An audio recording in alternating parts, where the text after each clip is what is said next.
¿Estamos listos? ¿Sí? Muy bien. Entonces, espero que no se me duerma hoy porque hoy vamos a tocar un tema. Este es un tema separado, no es una serie. Ya terminamos una serie, acuérdense. Ahorita solamente estamos tocando pues temas separados, no es una serie, como les digo. Pero quiero, por favor, que abra su Biblia en Deuteronomios 14. Voy a darle lectura a los versículos 22 y 23. Y se va a asustar cómo se llama el tema, Le voy a dar chance que respire un poquitito. No se nos salga nadie, por favor, ¿verdad? Hoy tenemos comida, tenemos convivio, todos están invitados. Nadie se nos vaya, por favor, al menos que sea alguna emergencia. Pero por favor, tenemos comida suficiente para todos. Por favor, están todos invitados, no se nos vayan. ¿Ok? ¿Estamos bien? Bueno. El tema es bien controversial, no se me espante, ¿ok?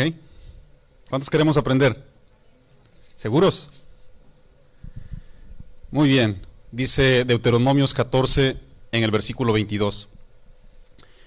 Indefectiblemente diezmarás todo el producto del grano que rindiere tu campo cada año, y comerás delante de Jehová tu Dios en el lugar que Él escogiere para poner allí su nombre, el diezmo de tu grano, de tu vino, de tu aceite, y las primicias de tus manadas y de tus ganados. Yo quiero que abra su corazón y que resalte esa palabra, por favor. Quiero que subraye esa palabra en su corazón, para que aprendas, voy a repetirlo porque ahí está la enseñanza, a temer a Jehová tu Dios todos los días. Al tema, ¿verdad? Yo le titulé, ¿por qué se pide el diezmo en la iglesia? Ese es el tema de hoy. ¿Por qué se pide el diezmo en la iglesia? San Pablo, ¿verdad? Un hombre comprometido a predicar la palabra de Dios, dijo de una manera sabia, inspirada por el Espíritu Santo, ahí en Hechos 20, en el versículo 27, porque yo no he rehuido de anunciaros todo el consejo de Dios. San Pablo menciona estas palabras para enfatizar que todos los ministros tenemos el deber y la obligación de compartirles todo el consejo bíblico a los que Dios nos ha encargado, ¿verdad? Debemos de compartírselos, y por más controversial que sea el asunto, debemos explicarlo muy asemejado a la verdad, para ayudarles a llevar una vida cristiana equilibrada, hermanos, en base a la verdad, a las verdades bíblicas. De hecho, esa fue la instrucción que dio Cristo Jesús antes de ascender a los cielos. ¿Cuántos no hemos leído San Mateo 28 en el versículo 20? Cuando Él dijo, toda la potestad me es dada, ¿ah?, en los cielos y en la tierra. Dice, por tanto, ir a todo el mundo, predicar, vayan todas las naciones, hagan discípulos, bautícenles en el nombre del Padre, del Hijo y del Espíritu Santo, enseñándole, escuchen bien lo que dijo, enseñándole que guarden, que cumplan. Aquí acabamos de ver que aprendan, ¿no?, que guarden todas las cosas que yo les he enseñado, y aquí yo estaré con ustedes hasta el fin del mundo. ¿Sí o no, hermanos? Que guarden, dice, enseñándole que guarden todas las cosas, hermanos. Guardar todas las cosas equivale a ser completamente obediente, hermanos. Y ser obediente te ayuda a llevar una vida equilibrada. La Biblia, hermanos, narra desde el mismo Génesis que desde que el pecado penetró en el corazón del hombre, comenzaron todos los problemas, hermanos. Comenzaron los ajustes, los desajustes, comenzaron los desequilibrios. Todo, absolutamente todo se dañó, hermanos, sin excepción, ¿verdad? ¿Cuántos entendemos que todos los abusos han provocado muchos desequilibrios? Los desequilibrios nos han llevado a extremos bien peligrosos, hermanos. Incluso los desequilibrios nos han llevado hasta a pervertir nuestra propia vida, hermanos. Hasta la misma perversión. Les voy a hacer una analogía, ¿verdad? O ejemplos, mejor dicho. Aquí están una mujer y un hombre. Deciden casarse. Dios diseñó la pareja, ¿verdad que sí? ¿Para qué la diseñó? Para mantener una armonía y un equilibrio, ¿verdad que sí? Y Dios les entrega su palabra. ¿Sí o no, hermanos? Ahora, no quiero ofender, ¿ok? Yo no conozco la vida de muchos. No digo de nadie porque a muchos pues me han compartido su vida y hemos quedado ahí delante de Dios, ustedes y yo. No hablo mal de nadie.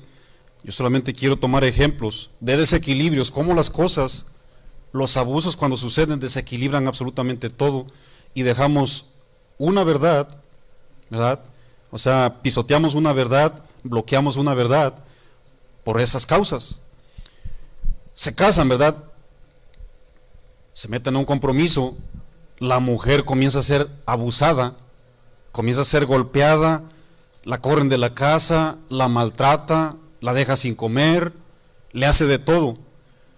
Esta mujer, el asunto fue tan grave que le produjo una tan pero tan grande frustración que decide ya no creer en los hombres. Ya no cree en el matrimonio esta mujer. Y asegura, aquí está el desequilibrio y el abuso, asegura que todos los hombres somos iguales. ¿Cuántos han escuchado eso? Todos los hombres somos iguales. El abuso se la llevó a un extremo, hermanos. El abuso la desequilibró y se la llevó a un extremo. ¿Sí o no, hermanos? ¿Verdad que sí? Entonces, incluso los abusos desequilibran tanto la mente, hermanos, como les dije hace ratito, que los llevan hasta una perversión. Porque hay personas que han decidido casarse con otra mujer. Una mujer se casa con otra mujer. Yo lo he escuchado, hermanos. ¿Por qué? Por el maltrato que me han dado los hombres, dice. Ya no creo en los hombres. Ahora me voy a casar con una mujer. Esta me va a tratar mejor. ¿Lo han escuchado? ¿Se dan cuenta cómo un abuso desequilibra la mente y el corazón del ser humano y lo llevamos a extremos peligrosos? ¿No? Esas malas experiencias, ¿no? Y estas personas deciden no casarse. Yo ya no creo en el matrimonio y enseñan desequilibradamente a ya no creer en el matrimonio. Yo ya no creo en el matrimonio, ¿no? Bueno, ese es tu asunto. No conviertas tus abusos y tus desequilibrios en verdades absolutas. Para ti son absolutas, pero es una verdad relativa, personal. Ahí tenlas, si te funciona, pero eso no es lo que pide Dios, ¿verdad? Léanlo en Romanos 1, 26 y 27. Esa es una perversión, hermanos. Les comento todo esto debido a que los abusos también ya penetraron a la iglesia de Cristo, en donde se supone que no debería de haber abusos. Lastimosamente sí los hay, hermanos, esa es una realidad. Todos los abusos que hay dentro de la iglesia han provocado muchísimos daños, hermanos. Hay gente que ha sido tan pero tan lastimada que se ha decepcionado, gente, ¿verdad?, que no esperaba vivir algo así dentro de una iglesia, y a estas personas les ha provocado un grande daño al grado de que ya se estancaron. Algunos ya no quieren saber nada de las iglesias, y unos van de vez en cuando, pero ya van así con ese temor, con ese miedo de ¿qué me van a hacer ahora? ¿No? Mis amados, nuestro compromiso es encontrar la verdad en base a las escrituras para no desproporcionar o desbalancear o desequilibrar las verdades, hermanos. Así como Dios le dio una ley perfecta a toda la creación, hermanos, Dios le dio un equilibrio perfecto a todo. A Él se le ocurrió y puso aquí al sol, puso aquí a la luna, puso aquí a las estrellas. A Él le dio un equilibrio perfecto, hermanos. Usted y yo hoy usted y yo tenemos vida en el único planeta Tierra, porque Dios equilibró tan pero perfecto la tierra que podemos respirar, ¿no? Es el único lugar donde hay existencia. ¿O creen los marcianos usted? Es el único lugar, hermanos, que tiene un equilibrio perfecto por parte de Dios. Nosotros, hermanos, debemos de aprender de Dios en base a su palabra y debemos esforzarnos por establecer también un equilibrio espiritual en nuestras vidas. Dije equilibrio. De hecho, los desequilibrios son bien molestos, hermanos. ¿Cuántas personas han tenido la necesidad de masticar nomás con un lado? Vamos a hablar del lado derecho de tus muelas. ¿Cuántos han tenido la necesidad de masticar de un lado? Yo lo he hecho. Mastico cacahuate, mastico, no sé, algo duro. Nueces. Hermanos, no duró mucho tiempo. A los 2-3 minutos se me empieza a tumir y es bien molesto, hermano. Necesito utilizar el lado izquierdo para equilibrar el asunto. ¿Sí o no? ¿A cuántos se les ha tapado un oído? ¿Cuántos han viajado en un avión? ¿Verdad que de repente se nos tapa un oído y te hablan y todo el sonido te viene de este lado y te quitas, ¿no? Los desequilibrios son bien molestos, hermanos. ¿Cuántos lo han experimentado? Es necesario utilizar, ¿verdad? Entonces el equilibrio, hermanos. Si hablamos de alimentación, comer demasiado es un desequilibrio y te va a provocar problemas. No comer también es un desequilibrio y también te va a provocar problemas, ¿sí o no, hermanos? Después nos llega la factura, ¿no? ¿Sí o no? ¿Verdad? Terminando así en una enfermedad. Les digo todo esto, hermanos, porque el dinero es un tema que Dios mismo permitió, Dios mismo lo penetró a las Escrituras, hermanos. Fue Dios, yo no fui, no me eche la culpa a mí. Quiero hablar de ello, de eso voy a hablar con usted hoy, ¿no? El tema del dinero ha sido bien controversial. Precisamente por eso ya muchos han cerrado el tema, hermanos. Escúchame bien, mi iglesia. Cerrar el tema es desobedecer. Cerrar el tema es desequilibrio. Escúchame bien. Pero también sobreenfatizar es otro desequilibrio, hermanos. Dinero, dinero, dinero, dinero. 7, 8 veces dinero en una reunión. Hágame usted el favor. De hecho, ¿verdad? Ahí tengo unos sobres que hace tiempo, ¿verdad? Los conseguí. Unos sobres amarillos. Me sorprendí, hermanos. ¿Cuántas veces, cuántas secciones para pedir dinero tiene este sobre, hermano? Búscame uno, por favor, Timoteo, para que se los enseñe yo, mientras yo sigo predicando. Son unos sobres amarillos que tengo ahí guardados. Yo los compré para una emergencia. Me sorprendió cuando los comencé a ver, hermanos. La gente los da, hermanos. Son como para 7 o 8 cosas. Si no los encuentras, no te preocupes, búscale por ahí, si no, no te preocupes. Son unos amarillos con muchos nombres por ahí. Cerrar el tema del dinero, hermanos, es un extremo. Sobreenfatizarlo, vuelvo a reiterar, es otro extremo y es muy peligroso. La Biblia habla del dinero, ¿sí o no, hermanos? Por supuesto que lo habla. Incluso Dios lo estableció. Hay una parte bíblica ahí en Éxodo 30, si usted es rápido para la Biblia. En Éxodo 30, del versículo 11 al 16, Dios, bueno, quiero leerle, vaya conmigo por favor, vamos a leer algo por favor. Gracias. Éxodo 30,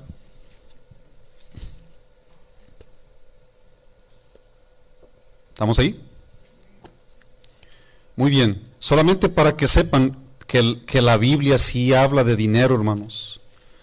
No voy a predicar para manipular a nadie, hermanos. Aquí no se manipula a nadie. De hecho, usted es testigo que nosotros ponemos aquí, nosotros anteriormente no pedíamos que le pusieran nombre a los sobres. No nos interesa saber quién da o quién no da. No nos interesa saber cuánto dan. Lo pusimos, ¿saben por qué, hermanos? Y qué bueno que le está poniendo cuánto da. Porque aquí en Estados Unidos hay una manera de que usted pueda declarar impuestos y queremos llevar un control. ¿Se entiende o no se entiende? Si usted dice, Marco, yo no quiero ponerle nombre, no le ponga, hermano. No le ponga. Simplemente no le puedo dar un papel de fin de año. ¿Sí se entiende o no? ¿Verdad que sí? Si usted quiere hacer su declaración de impuestos, póngale. Pero no es para aplaudirle a nadie, ni para pisotear a nadie, ni para obligar a nadie, hermanos. Es un beneficio que usted a lo mejor quiere. Yo no lo hago, yo personalmente no lo hago, hermanos. Usted lo quiere hacer, adelante, hermanos. ¿Se entiende o no se entiende? Yo no lo voy a manipular a usted. Miren lo que tiene aquí, ¿eh? Tiene tithes. En mi pueblo las tithes les llamamos diezmos. Tiene general offerings, ofertas generales, son 2. Tiene ofrendas de Sunday School, son 3. Tiene ofrendas para misiones, missions. Tiene ofrendas para el Youth Ministry. ¿Cuántas son? ¿Cuántas llevamos? 5. Tiene ofrendas para Children's Ministry, son 6. Tiene ofrendas para radio y televisión ministry, 7. Tiene ofrendas para building fund, fondos del edificio. Y tiene también others, ¿qué les parece? Otros. Tithes and offerings envelopes. Sobres de diezmos y de ofrendas, hermanos. Y tiene 2 Corintios 9, 7. Ahorita se los voy a desmenuzar, por cierto, ¿verdad? Para que veamos cómo va el asunto. Para que vean, hermanos, O sea, no queremos cerrar el tema. No lo queremos cerrar porque muchos ya lo cerraron, hermanos. Y al cerrar el tema ya cerraste tu corazón también. Dice la Biblia ahí en Éxodo 30, no se salga nadie, por favor, ¿ok? Ya hay personas que se encargan de la comida. Yo quiero que entienda, este tema es bien importante, por favor. No se lo salga nadie, al menos que sea una emergencia. Éxodo 30, del 11 al 16. ¿Estamos ahí? ¿Sí? Ok, yo les leo. Habló también Jehová a Moisés diciendo: cuando tomes el número de los hijos de Israel conforme a la cuenta de ellos, cada uno dará a Jehová el rescate de su persona. Cuando los cuentes, para que ya no haya en ellos mortandad, cuando los hayas contado. Esto dará todo aquel que sea contado medio ciclo, conforme al ciclo de santuario. El ciclo es de 20 geras, una medida de dinero, de plata. La mitad de un ciclo será la ofrenda. ¿Estamos ahí? La ofrenda a Jehová. Todo el que sea contado de 20 años arriba dará la ofrenda, porque son los que generaban. Ni el rico aumentará ni el pobre disminuirá del medio ciclo cuando dieren la ofrenda a Jehová para hacer, aquí voy a subrayar la palabra, expiación por vuestras personas. Y tomarás de los hijos de Israel, ¿qué dice la palabra ahí? El dinero de las expiaciones. Muy bien, yo quiero subrayar eso.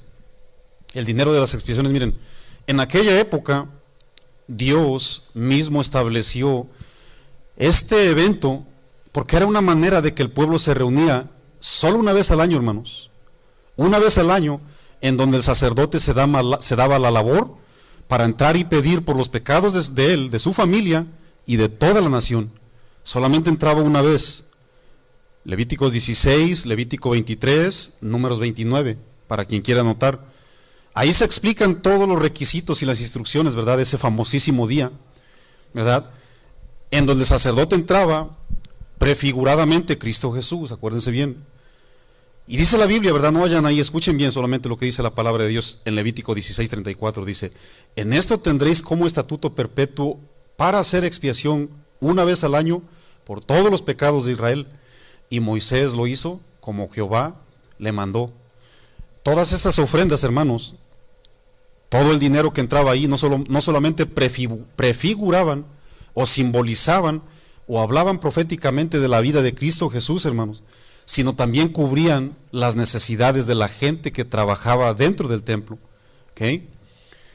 Ahora, ahí en Deuteronomios 14, del 22 al 23, habla de la ley del diezmo. ¿Sí o no, hermanos? ¿Cuál era el propósito del diezmo? Usted y yo lo acabamos de leer. Para que aprendas, dice la palabra del Señor, para que aprendas a temer al Señor tu Dios. Subrayo la palabra aprender, hermanos. ¿Habrá alguien aquí que desde que tiene uso de razón ya sabía cómo obedecer a Dios? Porque esa es la palabra temer, o saber obedecer a Dios. ¿Sabrá alguien que desde que tiene uso de razón sabe cómo temer a Dios? Por supuesto que no. Hay que aprender a obedecer a Dios. Dios estableció como práctica para que aprendieran a depender de Él una parte, hermanos, para que vaya preparando su corazoncito. Dice la palabra del Señor, les voy a leer una traducción diferente, la Nueva Traducción Viviente, en base a lo que leímos, ¿verdad? De Deuteronomios 14, 22 y 23. Dice: esta práctica te enseñará siempre a temer el Señor, tu Dios. Práctica para enseñar, hermanos. Grábense eso, por favor. Sin excepción, todos necesitamos aprender a honrar a Dios, hermanos. Miren, la existencia y la presentación de todos los diezmos ya era conocida en el mundo antiguo, en el mundo oriental, ¿verdad? Aún antes de la ley. ¿Sí o no, hermanos? Mi pregunta es, ¿por qué le fue contado diezmar a Abraham, un hombre que vivió 430 años antes de que se estableciera la ley mosaica? ¿Por qué le valió si no estaba establecida la ley del diezmo? ¿Usted por qué cree, hermanos? Abraham dio su diezmo al sacerdote Melquisedec. Melquisedec es una prefigura o es un simbolismo de la vida de Cristo Jesús. Ese sacerdote que no tiene genealogía, sin padre y sin madre. ¿Ok? Abraham llega y le dice, aquí está Melquisedec, después de que agarró todo el botín. El botín no es el que ganó Hugo Sánchez allá en España, ¿eh? El botín es todo lo que extraían de la gente de las ciudades que conquistaban y venga para acá. Dios les decía a veces decía, agarren esto, agarren aquello, a veces Dios les decía, métele lumbre a todo. ¿Ah? Bueno, así le placía a Dios, hermano. Entonces, Melquisedec recibió el diezmo de Abraham. Abraham le estaba transmitiendo la bendición a su generación, hermanos. ¿Quién fue esa generación? Los levitas.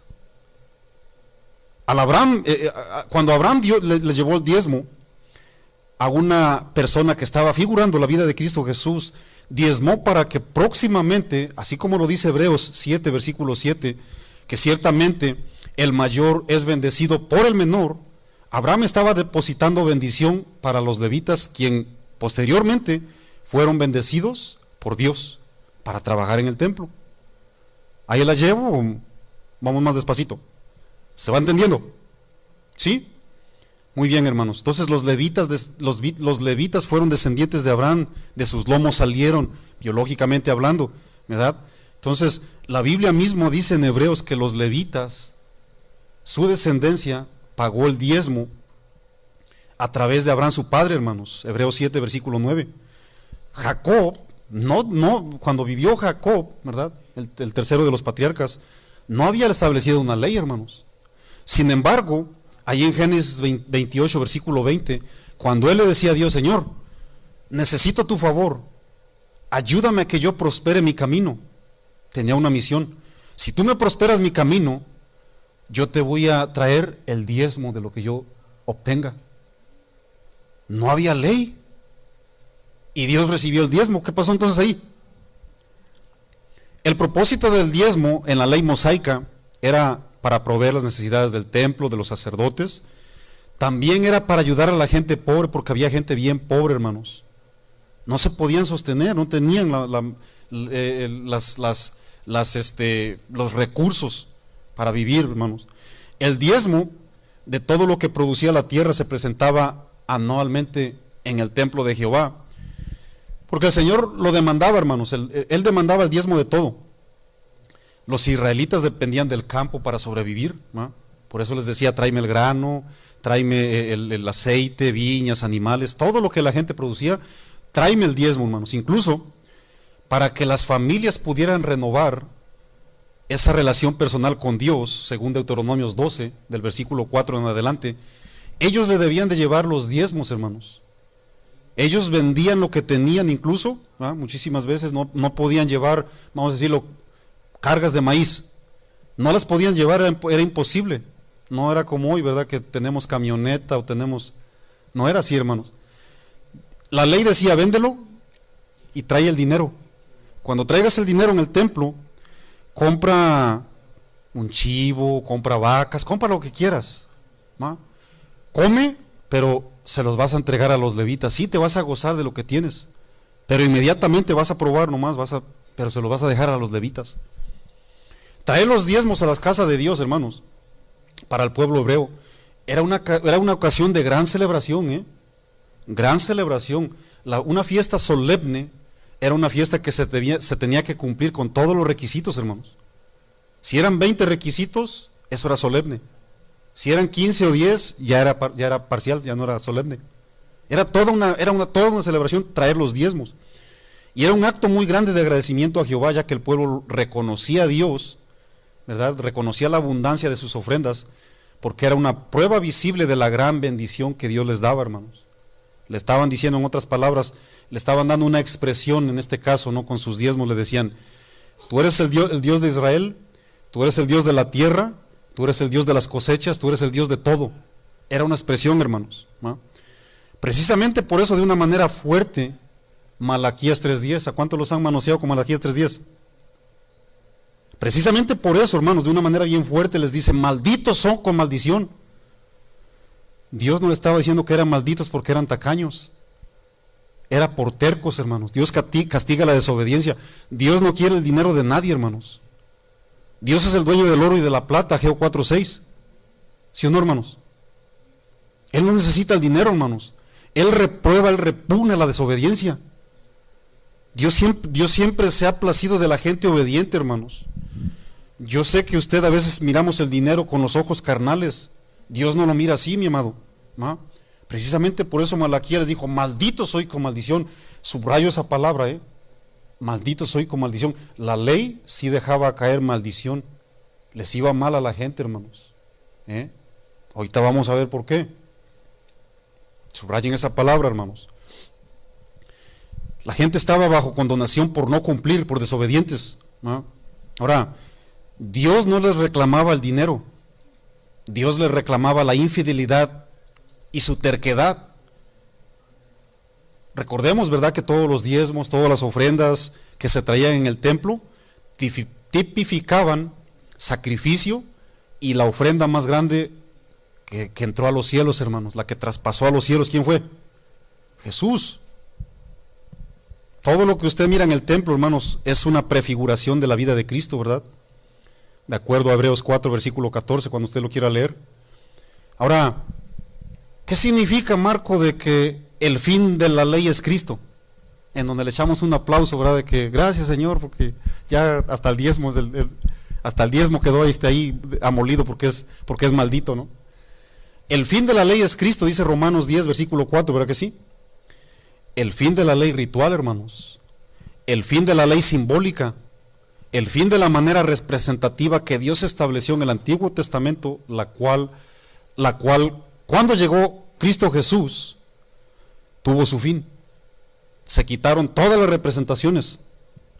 Ese es el fin de la ley, hermanos. Es decir, la venida física de Jesús. ¿Ok? Es claro, hermanos, escuchen bien, para que no se asusten.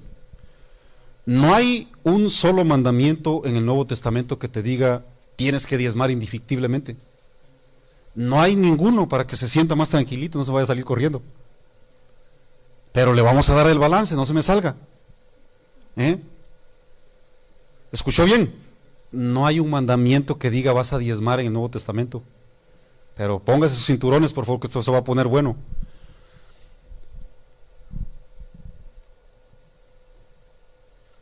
Escúcheme bien, para toda la gente que dice que el diezmo es de la ley y que ya no tengo que diezmar. Sígame con muchísima atención, por favor, en Gálatas 3:13, por favor. Gálatas 3:13. Y ahorita les voy a explicar más, ¿no? Voy a explicar más a fondo, hermanos. Abra su corazoncito, por favor. Yo espero que Dios le hable y este tema no enfatice el dinero, sino su vida hacia el dinero, hermanos. Gálatas 3:13. Cristo nos redimió de la maldición de la ley. ¿Estamos ahí? Hecho por nosotros maldición, porque está escrito en la ley: maldito todo el que es colgado en un madero, ¿va que sí? Bueno, pregunta, hermanos. Pregunta: si Cristo vino a rescatarnos, o vino a rescatar a muchos de la maldición de la ley, los que estaban bajo la ley mosaica, entonces ¿por qué no justificó o rescató a los fariseos y a los escribas que menciona Mateo 23:23? ¿Por qué, hermanos? ¿No se supone que Cristo nos hizo libres de la maldición? ¿Por qué no los justificó, hermanos? Cumplían la ley. Dice la palabra del Señor que diezmaban. Dice la Biblia, se los dejo de tarea, del 23 hacia abajo, Mateo 23, ayunaban, se vestían bien, se lavaban las manos, se lavaban los pies, así, cumplían todo supuestamente ellos, hermanos. Y diezmaban, dice la palabra del Señor, quiero subrayar esa palabra. Me llama muchísimo la atención porque le dijo 4 veces hipócritas. Léanlo, por favor. Una vez les dijo llenos de robo y de iniquidad, estaban diezmando. ¿Qué pasó, Jesús? ¿Qué pasó, Señor, si te estoy diezmando? Les dijo llenos de robo y de iniquidad. También les dijo serpientes, generación de víboras. ¿Cómo escaparéis de la condenación del infierno? Así les digo. Gente que estaba diezmando, por favor, Señor, ¿qué pasó? ¿Ah? ¿Cómo se iban a ir al infierno si estaban cumpliéndola? Estaban diezmando, hermanos. ¿Por qué? ¿Qué significa entonces esto de que Cristo nos rescató de la maldición? Ponga su mirada en el 10, por favor. Aquí está la respuesta. Bien sencillita, hermanos. A veces no leemos la Biblia ni la estudiamos. Porque todo, fíjense, porque todos los que dependen, subrayo esa palabra, hermanos, porque todos los que dependen de las obras de la ley, ¿qué sucede, hermanos? ¿Cuál era el problema entonces, Marco? Depender, hermanos. Depender de lo que hago, depender de lo que doy, creer que lo que yo hago y lo que yo doy, se gana al favor de Dios. El peligro, hermanos, fue la dependencia a lo que hacían, la dependencia a lo que daban, no a lo que daban. No sé si me estoy dando a entender, hermanos. Poner mi esperanza en lo que hago y hacer a un lado a Jesús. Ese es el problemón. Por eso la Biblia, fíjense lo que dice una diferente versión ahí en Gálatas 3:10, dice, pero corren un peligro, un grave peligro los que buscan agradar a Dios obedeciendo la ley. Porque la Biblia dice, maldito sea, escuchen bien, maldito sea el que no obedezca toda la ley, todo lo que la ley ordena. Nadie puede agradar a Dios solo obedeciendo la ley, pues la Biblia dice, los que Dios ha aceptado y que confían en Él, vivirán para siempre, hermanos. Cumplir la ley a nadie mete al cielo, ni en el Antiguo ni en el Nuevo Testamento, ni tampoco la ley generaba una obediencia mágica, como muchos creían. No, eso no generaba una obediencia automática, hermanos, solamente evitaba no meterte en problemas. ¿Okay? La ley, hermanos, la ley de Dios buscaba suavizar el corazón del ser humano. Póngame atención, por favor.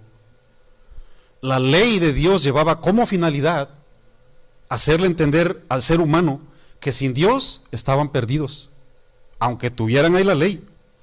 Dios buscaba revelarse en sus corazones al ser impulsados para cumplir todos los escritos, hermanos.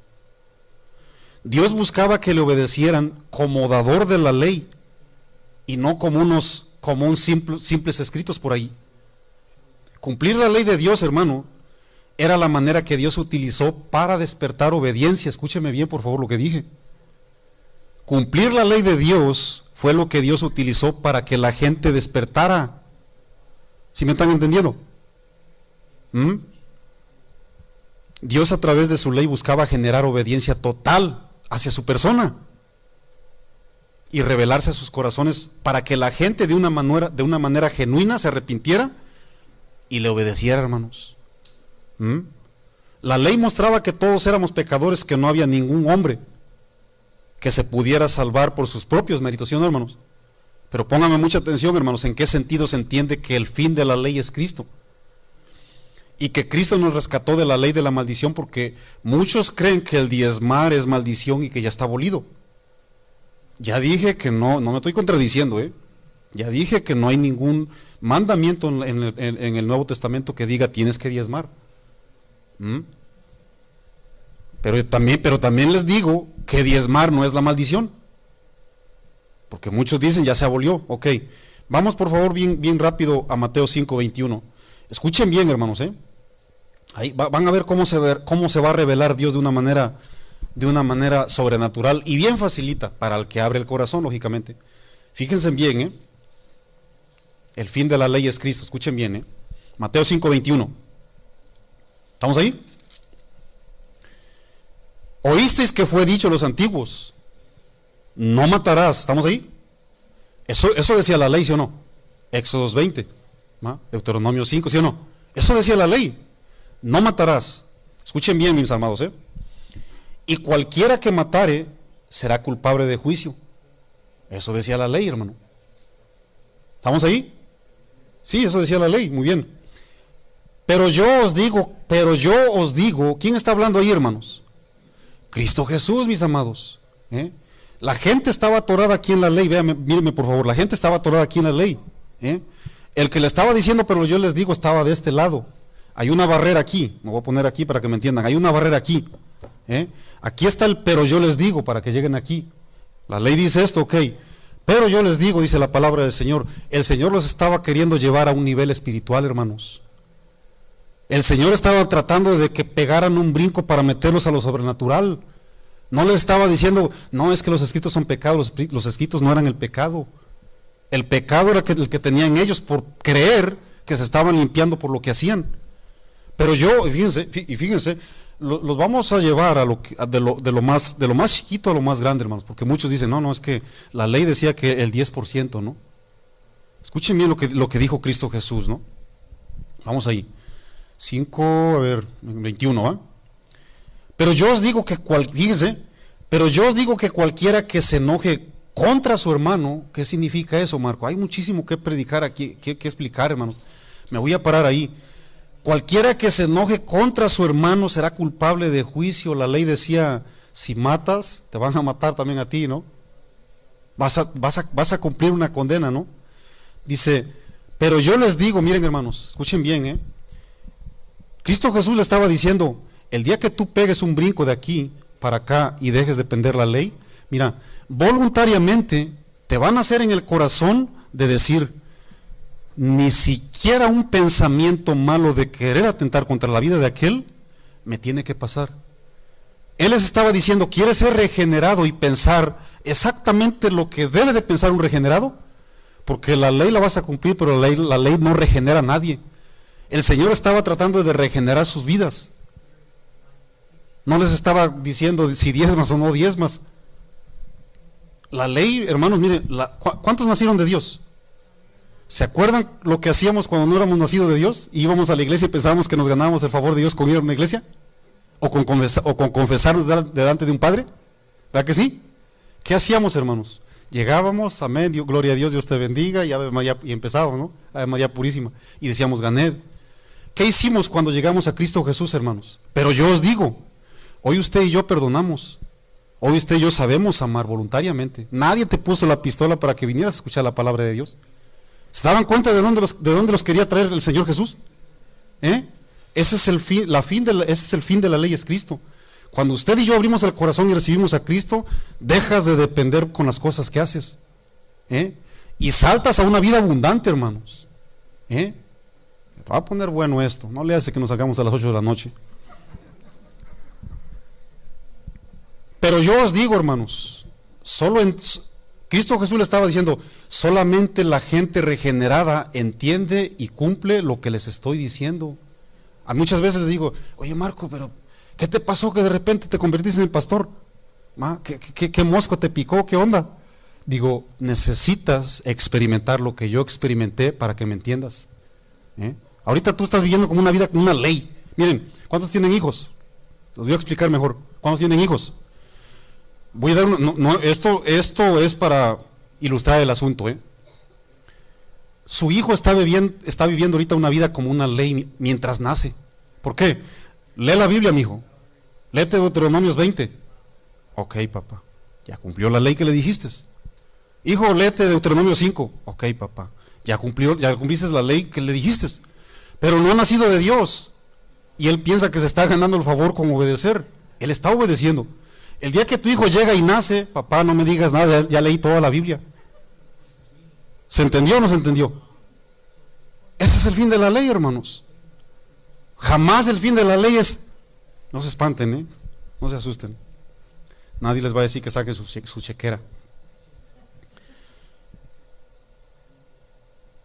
5:27, pongan la mirada ahí por favor. 5:27. Oísteis que fue dicho, no cometerás adulterio. Fíjense lo que el Señor, lo que el maestro enseñaba, Pero yo, escuchen bien, pero yo os digo que cualquiera que mira a una mujer para codiciarla, ya adulteró con ella, en su corazón. ¿Qué significa esto, Marco? Miren, había gente que dice, miren, eso fue mi caso, no sé si de usted, cuando yo vivía sin Dios, tengo que abrir mi corazón para que usted me entienda mejor, hermanos, sí deseaba yo mujeres, era una realidad, yo estaba corrompido y codiciaba mujeres, pero como el fin de mi ley pecaminosa fue Cristo, yo salto para acá y ahora, esto no me conviene. ¿Por qué no lo haces, Marco? Porque no me conviene. ¿Quién te lo enseñó? El Espíritu Santo de Dios. Mira un poquitito, no lo miro. Para allá, a esa área los quería llevar a Cristo Jesús, hermanos, porque muchos decían, ¿sabes qué? Pues mira, mientras no me vean, yo voy a disfrutar voy a exagerar de las piernas de aquella mujer. Déjame ver. Al fin y al cabo, pues no me acuesto con ella. ¿Quién va a creer que soy adúltero? Y Cristo Jesús les dice, cuando pegues un brinquito para acá, te vas a mirar que sí eres un adúltero, porque estás codiciando. Cuando estés aquí, tú te vas a acostar, vas a desear, vas a hacer, y vas a pensar que estás bien. Pero cuando pegues un brinquito aquí, te vas a dar cuenta de lo terrible que vives. ¿Sí o no, hermanos? Hasta ese grado nos está llevando Cristo Jesús, hermanos. Para toda la gente que dicen, ay, que Marco, que la ley es crística. Ay. Que abolida la ley y no sé cuántas cosas, y que gracias a Dios porque ya no diezmo, y bueno, vamos para allá, hermanos. Jesús les decía, salte de la ley y métete a la gracia. Si quieres ir más allá, salta de las costumbres. Gálatas 3:24, por favor, hermanos.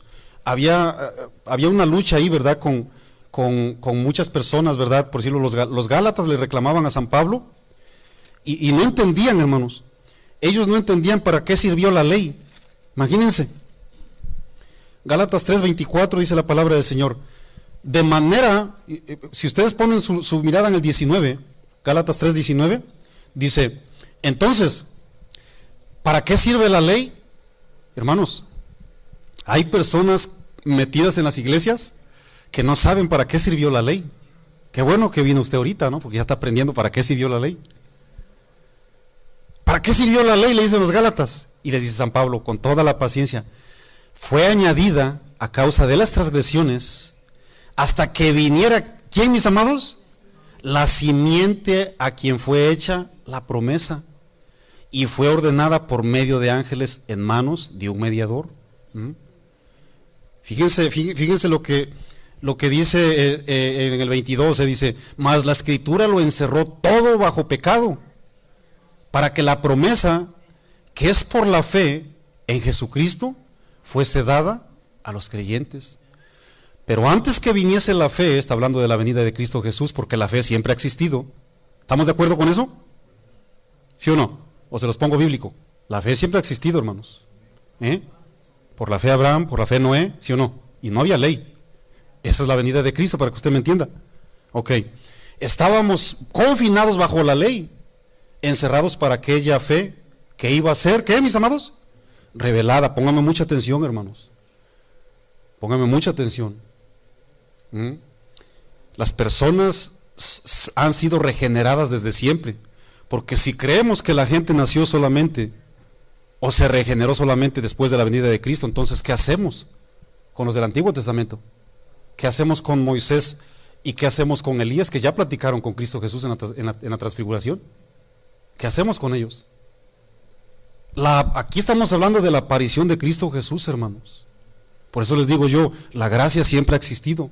Muchísima gente se está dando patadas contra la Biblia porque creen que porque creen que el Nuevo Testamento es la gracia, hermanos. Se los voy a levantar. La gracia es Cristo. La gracia no es el Antiguo Testamento, para la gente que no lo ha entendido. La gracia es Cristo, hermanos. La gracia no es el Antiguo Testamento, porque si no, entonces me estoy adelantando un poquitito. Les voy a dar muchos ejemplos para que entendamos bien esto, hermanos.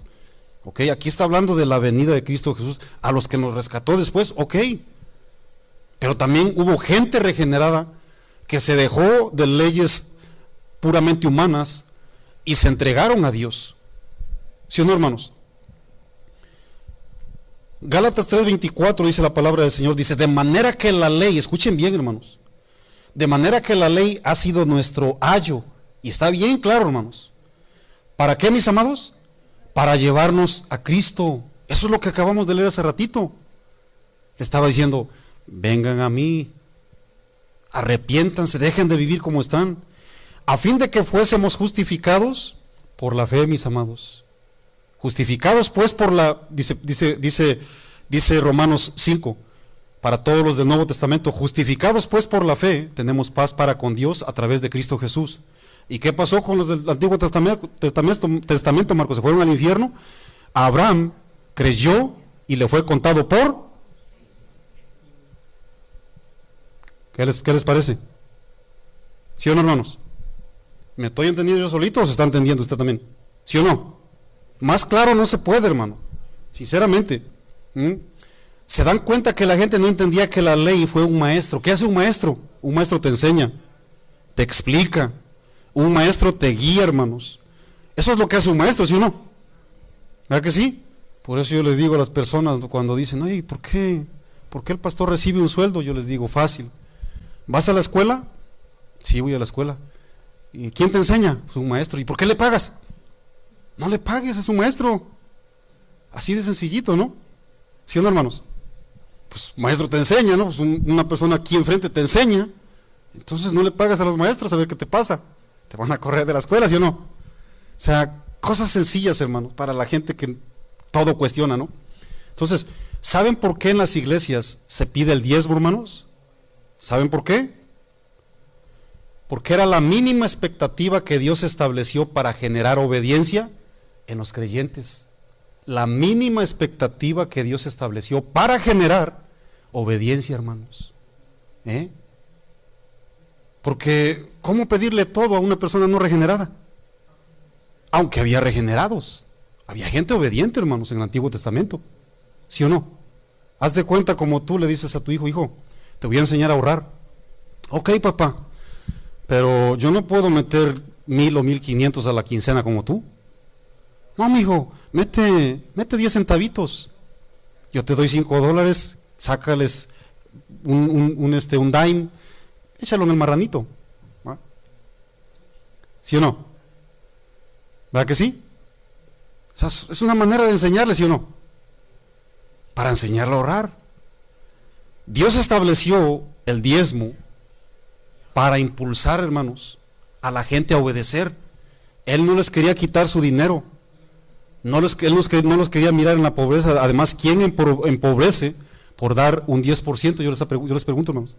¿Quién empobrece? Nadie, hermanos. Dios utilizó la ley limitada para meterlos a una ley ilimitada, hermanos. El ambiente espiritual, donde hay plenitud de generosidad. ¿Sí o no, hermanos? A un caballo para que tú lo atiendas, para que tú lo atraigas.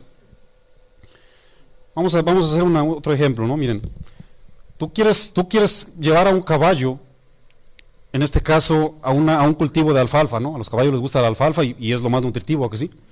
Tú agarras un rollito, ¿no? Amarras un rollito de alfalfa con una gasa, con un lazo, con una riata. Te lo pones ahí. Cuando lo vea el caballo, se va a acercar, ¿no? Entonces tú le haces así. Y ahí le mocha poquito el caballo y tú agarras y le jalas el ramillete y viene. Y el caballo lo traes y le muerde poquito y te lo jalas para acá. Cuando menos, porque tú lo quieres llevar a la abundancia, cuando dices, ven para acá, caballo, el caballo abre y se echa un relincho y se va a la alfalfa, hermano. Aquí me querías traer. Eso es lo que estaba haciendo Dios con la ley, hermanos. Y eso ha sido desde siempre. Él quería meter a la gente a un ambiente espiritual, hermanos. ¿Sí o no? Porque la gente no lo seguía por fe, sino por lo que hacían. Fue una imposición mínima para despertar la fe en ellos, hermanos. Cuando la gente experimenta la gracia de Dios, da voluntariamente y rebasa las expectativas. Mis amados, escuchen bien. El dar jamás ha sido una maldición.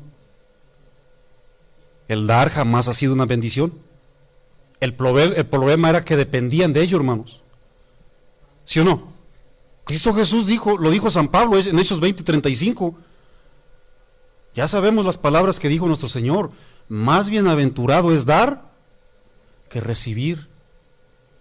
¿Sí o no, hermanos? ¿Cuánto es lo que exigía la ley obligadamente?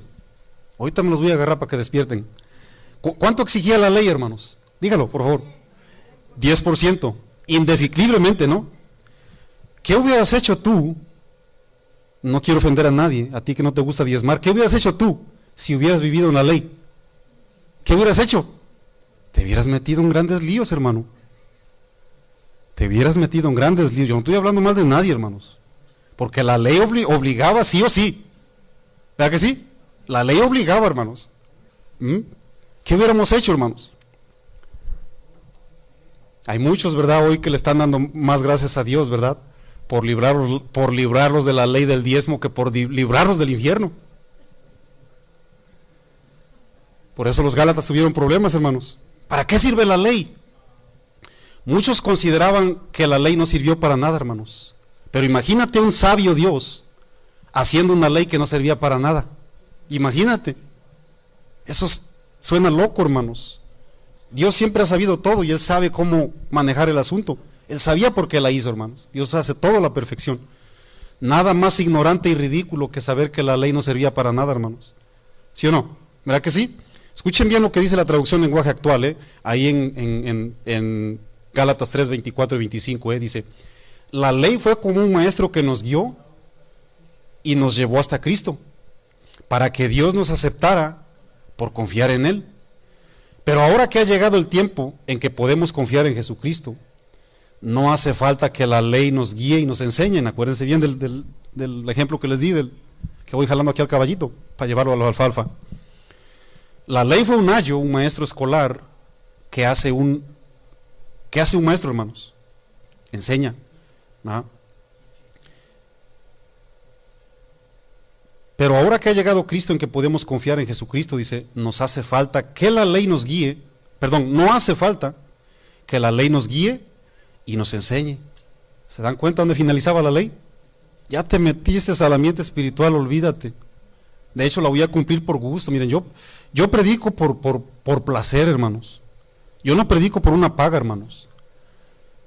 Yo tengo la oferta de regresar a mi trabajo y me pagan muy bien en el trabajo, hermanos. Y me siguen mandando ofertas. Marco, regresa a tu trabajo. Ustedes saben que yo trabajé para el Hetzar. Ya aumentaron el sueldo, por cierto, hermanos. Yo no estoy predicando por sueldo, hermanos. Yo estoy predicando porque amo a Dios, porque sé de dónde me rescató.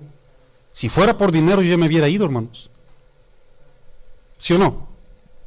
Ya, o sea, no necesitamos una ley, ya llegamos a la abundancia, hermanos. ¿Ah? La ley de Dios gritaba: observen al sabio Dios, observen, mediten, reflexionen. Él es santo, Él quiere que vivas una vida diferente, no te conformes con lo que estás haciendo. De esa manera vas a hallar la abundancia de gracia que Dios ofrece.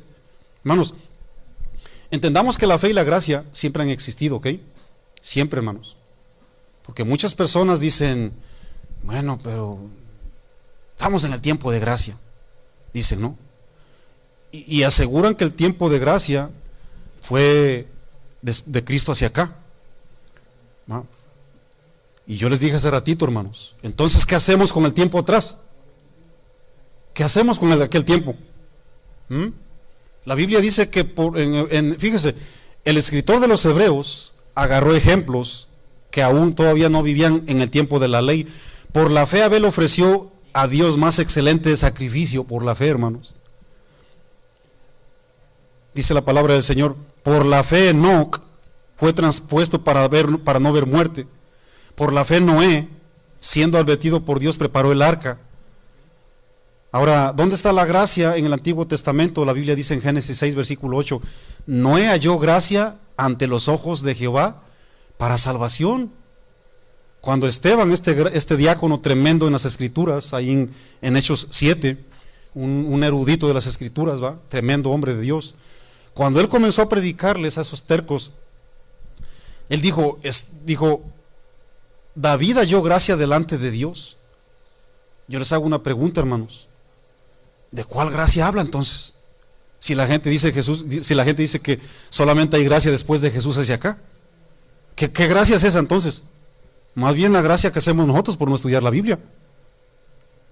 Moisés, antes de morir, dice la palabra del Señor, que invocó, Deuteronomio 33, 16, dice la Biblia que invocó bendición hacia Josué. ¿De qué gracia hablaban entonces? La gracia siempre ha sido, mi amado. La gracia siempre ha sido, dice, yo me quedo con la gracia y aquí doy lo que doy. Cuidado, hermano. Mejor hay que ponernos a cuentas delante de Dios. Si se está entendiendo, hermanos. Moisés, dice la palabra del Señor, ¿verdad? Que halló gracia delante de Dios cuando se le apareció, dice la Biblia ahí en Éxodos 3, en el versículo 2 dice que se le apareció el ángel de Jehová.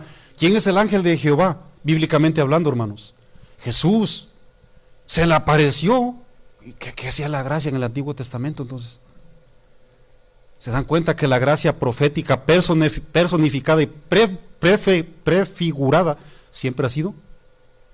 ¿Se dan cuenta, hermanos? Y dice la Biblia que halló gracia delante de Dios, hermanos, cuando se le apareció en la zarza a Moisés. En el Antiguo Testamento, hermanos, la diferencia es que ya tenemos la gracia personificada, eso es diferente. La gracia personificada, eso es diferente. Pero la gracia siempre ha sido, hermanos. Salmos 45, eres el más hermoso de los hijos de los hombres. La gracia se derramó en tus labios. La gracia es Jesús, hermano. Él es el único que tiene las palabras de gracias. ¿Sí o no, hermano? ¿Estamos de acuerdo o no? Ahora, ¿acaso solo en el Nuevo Testamento hubo gracia? ¿Acaso en el Nuevo Testamento no existía la gracia de Dios? ¿Acaso no fue gracia platicar audiblemente con el Dios vivo como lo hacía en el Nuevo Testamento la gente? ¿Acaso no es gracia recibir el Espíritu Santo de Dios por fe? ¿Acaso la fe genuina, la que le abrió puertas, la que abrió las puertas, ¿verdad?, hacia la gracia de Dios, no ha sido siempre, hermanos? Yo le voy a hacer una pregunta a usted que sabe más Biblia que yo. En el Antiguo Testamento, una relación íntima con Dios era más espiritual que la del Nuevo Testamento. Contéstenme. Por supuesto que no. ¿Acaso la obediencia que Dios pedía en el Antiguo Testamento era menor que la del Nuevo Testamento? ¿Se dan cuenta cómo tergiversan muchos la supuesta gracia? Te vuelvo a repetir, el Dios del Antiguo Testamento o la obediencia que Dios exigió en el Antiguo Testamento es menor que la gracia del Nuevo Testamento. La santidad que Dios exigía, porque Dios ha exigido santidad desde siempre, hermanos. La santidad que Dios exigió en el Nuevo Testamento, ahora te exige nomás el 10% de santidad. Sed santos, porque Dios es santos. Sed santos en toda vuestra manera de vivir. Levítico 11:44. Y Levítico era de la ley. Éxodo 19:6. Vosotros me seréis un reino de sacerdotes y nación santa. ¿Qué te pasa, Señor? Espera que llegue la gracia para que yo me santifique. La gracia de Dios por medio de la fe siempre ha sido, hermanos, nunca ha dejado de ser. Por eso yo les decía, ¿acaso la fe del Nuevo Testamento es menor que la de hoy? Nosotros somos la que la tergiversamos, hermanos. Noé, Abraham recibieron gracia, hermanos. Recibieron la gracia de Dios y no había ley todavía, ley moral en este caso, ¿no? Entonces, la fe genuina, hermanos, siempre Dios la ha recompensado con su gracia, hermanos. Elías y Moisés tienen un lugar en el cielo. Cristo Jesús platicó con ellos, ¿sí o no? ¿Verdad que sí? ¿Estamos de acuerdo, hermanos? La gracia de Dios siempre ha sido, solamente que en Jesús fue personificada, hermanos. La gracia de Dios que se recibió en el Nuevo Testamento no te exige menos que la del Antiguo, hermanos. Todos aquellos que dicen, ¿no? Pero vuelvo a reiterar, hermanos, en el Nuevo Testamento no hay una ley que te diga tienes que diezmar. No hay una ley, hermanos. Escuchen bien lo que voy a decir, hermanos, y yo no quiero ofender a nadie. Hay muchas personas que dicen que estamos bajo la gracia para dar lo que nos sobra. No quiero ofender a nadie. Hay muchas personas que dicen que estamos bajo la ley para dar lo que se nos ocurre o de plano nada, o lo que quieren. Y hemos pisoteado el nombre de Cristo Jesús por muchas razones, hermanos. Y no es así el asunto, mis amados. Y les digo, yo no quiero enseñar esto por obligar a nadie, sino para entender bien lo que debemos y estamos haciendo, hermanos. ¿Ah? Por eso yo les decía hace ratito, ¿por qué se pide el diezmo en una iglesia cristiana, Marco? Porque el diezmo es la mínima expectativa que Dios esperaba de las personas hasta que se regeneraran, hermanos. Y por eso se sigue pidiendo hoy, porque estamos ayudándole a la gente a generar la generosidad, hermanos. Por eso se piden hoy. No es que sea una ley. Si se entiende, hermanos. ¿Verdad que sí? ¿Cuántos recibimos la gracia de Cristo Jesús, hermano? ¿Cuánto pagaste, por cierto, por recibir la gracia de Cristo Jesús? Nada, hermanos. Nada. En la ley era una mínima expectativa, ¿no? Solamente por tomar algunos ejemplos de cómo Dios, en base, ¿verdad?, de traer de la ley a la gente a la gracia. Vamos nomás a tomar un ejemplo, ¿no? Vaya agarrando por favor vuelo nomás, porque vamos a terminar con estos dos versículos para que usted entienda mejor. Vamos a leer bien rápido 1 Corintios 16, ¿va? Y luego vamos a leer otro en 2 Corintios, para que se den cuenta más o menos. Les vuelvo a reiterar por qué se piden los diezmos hoy, hermanos, o por qué se pide dinero. ¿Cuántos se acuerdan de la vida de Zaqueo, hermanos? ¿Se acuerdan que Zaqueo era un hombre ladrón? La Biblia dice que era una persona que trabajaba en los asuntos cobraban tributo, ¿sí o no? ¿Verdad que sí? ¿Qué hizo este hombre cuando se metió a la verdadera gracia, hermanos? ¿Qué hizo? Le dijo, un hombre chaparrito, ¿no? No alcanzaba a ver a Jesús con su estatura, y dice, yo me subo a un árbol. Cuando iba pasando el maestro, le dice el Señor Jesús, bájate por favor, bájate para arriba, Zaqueo. Porque muchos dicen que se bajen para abajo, ¿eh? Bájate para arriba, Zaqueo. ¿Qué pasó, maestro? Hoy es necesario que pose en tu casa. Y lo primero que hizo la gracia en el corazón de este hombre, le dijo, Señor, si he pecado, si le he robado, porque pues era cobrador de impuestos, si le he robado a estas personas que están aquí presentes, se lo pago cuadruplicado. No, Zaqueo, dale un diezmo nomás. ¿No le dijo eso Jesús? Fíjense lo que hace la gracia, hermanos. Y automáticamente le entrego la mitad de mis bienes. No, Zaqueo, nomás el 10% de tus bienes. ¿Se dan cuenta cómo trabaja la gracia de Dios, mis amados? La ley no exigía a las iglesias primitivas que vendieran sus propiedades. ¿Por qué las estaban vendiendo? ¿Por qué no daban el diezmo de su propiedad? ¿Por qué, hermanos? Porque les digo, la gracia de Jesucristo genera, hermanos. Genera. Somos generosos. Dejamos un 10 y bueno, pues si no tiene, no da, hermano.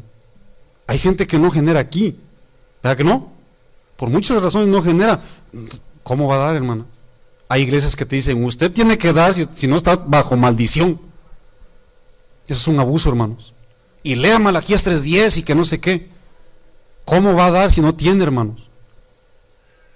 Usted no tiene, ¿cómo va a dar? Pero ¿cuántos tenemos un trabajito, hermanos? Ya lo dijo.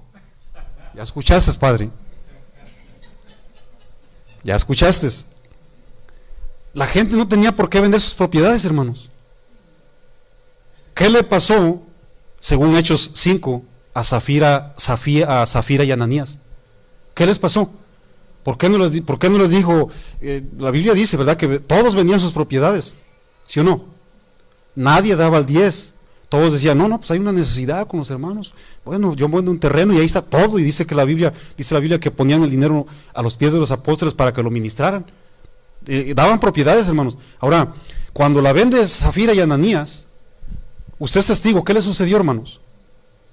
Se murieron. Oye, Señor, tan malo. Si ya no estoy bajo la ley, ¿por qué me matas? ¿Por qué los mató, hermanos? Por desobedientes. Dios no quería su dinero, hermanos. Era un mover tremendo del Espíritu Santo de Dios que estaba provocando, ¿verdad?, esa generosidad en el corazón de los creyentes. Y llega estos dos, ¿verdad?, teniendo a Dios como un Dios de trapo, y ahí te va lo que sea. Al fin y al cabo la ley dice que un diezmo. ¿Qué pasó ahí? ¿Por qué no le dijo Pedro, mira a Zafira y Ananías, te la voy a perdonar porque hice un diezmo? Le dijo, no me mentiste a mí, le mentiste. Una vez le dice a Dios y la otra vez le dice al Espíritu de Dios. Y te van a sacar muerto de aquí. ¿Cómo la ves? Ahora, ¿tan malo es Dios que mata por un dinerito? Dios aborrece la desobediencia, hermanos. Dios no quiere el dinero de nadie. Dios está generando en nosotros obediencia, hermanos. Obediencia, ¿sí o no? Ahora, fíjense la misma manera, hermanos, para que vean que la Biblia no se contradice. 1 Corintios 16, versículo 1. Ya vamos a terminar casi. 1 Corintios 16, 1. En cuanto a la ofrenda, ahí está, ahí no dice que en cuanto al diezmo, ¿verdad que no? En cuanto a la ofrenda para los santos, dice, haced vosotros también de la manera que ordené a las iglesias de Galacia. ¿Y quién eres tú, Pablo, para andar ordenando? Estoy tratando con gente espiritual, ¿sí o no? No te pases de la raya, Pablo, Dice, cada primer día de la semana, cada uno, hermano, ¿sí o no? Cada uno de vosotros ponga parte según haya prosperado, guardándolo. No lo guardes en el Wells Fargo, para que cuando yo llegue, ¿qué dicen, mis amados? No se recojan entonces ofrendas. El pueblo es generoso, ya tiene ahí. No tenemos que pasar la charola 20 veces. O no les tengo que sacar este sobrecito, 8 o 10 ofrendas. No, o sea, la gente, ok, mi Señor, gracias, aquí está, ¿no?, para que se mantengan mis hermanos que tienen necesidad. O sea, yo no estoy diciendo que hay una ley de diezmar, sino lo que la generosidad y la gracia de Dios hace ya en el corazón regenerado, hermanos. ¿Sí o no? ¿Verdad que sí? Y cuando haya llegado a quienes hubieres designado por carta, a estos enviaré para que lleven vuestro donativo, ahí está, hermanos, a Jerusalén. ¿Sí o no, mis amados? Vayan bien rápido, por favor, pónganse de pie. Vamos a terminar con 2 de Corintios 9. 2 de Corintios 9. Voy a darle lectura al 5 y al 6.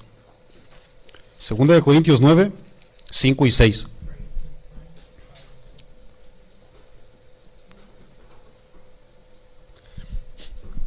Pablo, una vez más, hermanos, está hablando de una ofrenda voluntaria, De hecho, él hablaba de una iglesia que fue bien generosa, hermanos.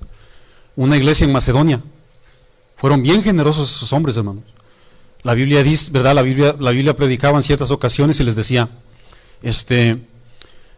yo vine a predicar y yo no agarré dinero de nadie. Pero, a los filipenses, pero ustedes hicieron bien, filipenses, que dieron para mis necesidades. No es de que yo busque, yo no busco, dádivas, que yo no quiero quitarles, sino más bien fruto que abunde en su cuenta, olor fragante. ¿Sí o no, hermanos? ¿Verdad que sí? Dice, pero ustedes, los de Macedonia, fueron los únicos que me ayudaron. ¿Sí o no, hermanos? ¿Verdad que sí? Entonces, Pablo no obligaba a nadie. Pablo, hermanos, daba de gracia lo que él recibía, pero él enseñaba a que se debía manifestar la generosidad. Fíjense en 2 Corintios 9, 5 y 6. Por tanto, tuve por necesario exhortar a los hermanos, ¿estamos ahí? Para que fuesen primero a vosotros y preparasen primero. ¿Qué es lo que provoca la gracia, hermanos? Vuestra generosidad antes prometida. ¿Para qué? Dice, para que esté lista. ¿Como qué, mis amados? No como diezmo, porque usted y yo ya somos generosos, ¿sí o no? Y no como, y esto me gusta más, Y no como que, mis amados, de exigencia nuestra. No le eches la culpa al predicador ni al apóstol. Dice, pero esto digo, ya voy a terminar. Está interesante esto, El que siembra escasamente, también segará escasamente. Ahora, me estás amenazando, Marco. Escuchen bien, hermanos. En Malaquías 3, en Malaquías 3:10 dice: malditos sois con maldición. ¿Sí o no? Estaban bajo maldición por tercos, ¿sí o no? ¿Verdad que sí? Aquí ya nadie está por maldición, hermanos. O sea, tú no diezmas ofrendas porque te vas, o sea, si no diezmas, no estás bajo maldición. Esos son falsos maestros, falsos profetas, lo que dicen que te va a venir la escasez y no. Oh, perdón, dije algo malo. La maldición no te llega. Pero según San Pablo, sin manipular a la gente, sí llega escasez. Eso es lo que dice la Biblia, ¿no? Sí llega escasez, hermano. No sois malditos con maldición, pero sí llega escasez, hermano. El que siembra generosamente también segará, hermanos. ¿Sí o no? ¿Verdad que sí? Arriba dice que el que siembra escasamente segará escasamente. No hay maldición, pero hay escasez, hermano. Cada uno dé como propuso. ¿En dónde, mis hermanos? En el corazón. Por eso es antibíblico decir: a ver, ¿cuántos dan 1000? Ese es el corazón del predicador, no su corazón. ¿Sí o no? Ese es el corazón del predicador. Aquí dice: cada quien dé como su corazón. Pero no te agarres de la ley para que digas que no vas a dar nada. Hay escasez, mis amados. Pablo lo dice bien claro. Cada uno dé como propuso su corazón. Dice: no con tristeza, ¿sí o no, hermanos? Ni por necesidad. Ahora, ¿por qué dice no con tristeza ni por necesidad? ¿Por qué lo dice? ¿Saben por qué? Porque la gente no regenerada daba su diezmo con tristeza. Pues tengo que dar, pues ya que. No con tristeza ni por necesidad. Te pegas un brinco aquí, Dios bendice al dador. ¿Qué les parece, hermanos? ¿Sí o no? Hermanos, la Biblia no cierra el dar, hermanos. El problema nunca es el dar. Cuando Cristo Jesús tuvo un encuentro con gente que lo buscaba para contradecirle, ahí en Lucas 20:21 en adelante: a ver, Jesús, usted que habla con rectitud y con verdad, ¿es lícito pagar tributo? A ver, él sabía lo que estaban pensando. Tráigame una moneda. ¿De quién es la cara? Pues del César. Ok, paga tus impuestos entonces. Darle a César lo que es del César. ¿Y qué dijo? No dijo diezmala a Dios, ¿verdad que no? Darle, hermanos, porque somos gente regenerada. Darle a Dios lo que es de Dios. ¿Es lícito darle a Dios? Según Jesús sí es lícito. Sí es lícito, hermanos. Hubo muchísima gente que cumplía la ley ahí en Lucas 21, hermanos, y la Biblia dice que le echaban ofrendas de lo que les sobraba. Hubo una mujer que dijo: yo voy a echar nomás una moneda, una blanca, y echó la monedita, hermanos. ¿Y quién dio más? Dijo Cristo Jesús: más dio esta mujer. Esta mujer dio todo, y los demás dieron, a lo mejor la mujer dio, vamos a decirlo, 25 centavos, ¿no? Y la gente rica llegaba y daba a lo mejor 500,000, 200,000, 100,000, yo no sé, pues eran ricos. Y dio más esta mujer porque aquellos dieron de los que les sobraba. ¿Qué pasó ahí? Vamos a orar, hermanos. Señor, en nombre de Cristo Jesús, muchísimas gracias, Padre, por tu palabra, mi Dios. Te damos gracias, Señor, por traernos de esa ley que estábamos bajo condenación, mi Dios. Tú jamás condenaste la buena virtud de dar, mi Dios. Tú mismo mostraste la generosidad porque de tal manera amaste a un mundo perverso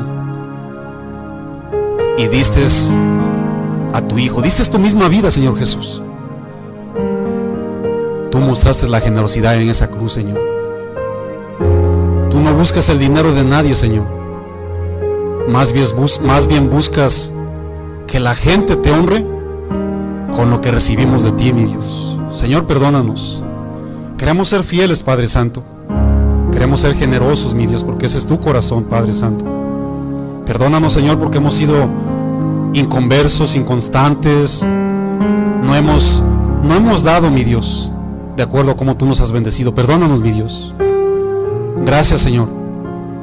Yo sé, Señor, que dice tu palabra que no hemos sido destruidos, no solamente porque estemos en el tiempo de la gracia, Señor.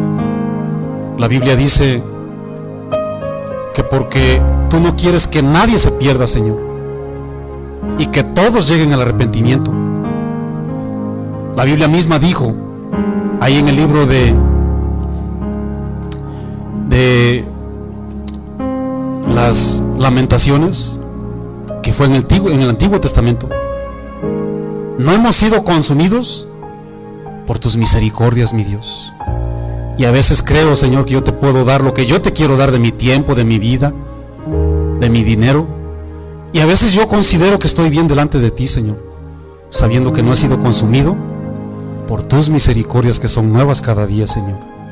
Y porque no quieres que nadie se pierda, Señor.